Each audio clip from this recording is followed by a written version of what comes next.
ذکر کردا رہندا ہے حتیٰ کہ سورج طلوع ہویا نے سورج طلوع ہون تو بعد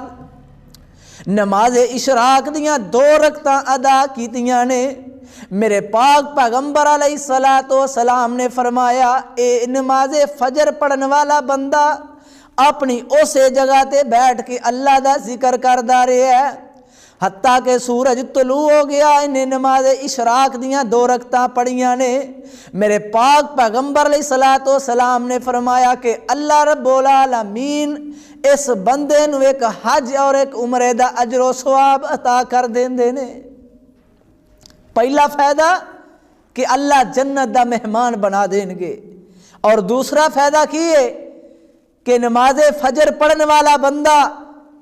اپنی اسے جگہ تے بیٹھ کے اللہ دا ذکر کردا رہے حتیٰ کہ سورج طلوع ہو جائے پھر نماز اشراق دیاں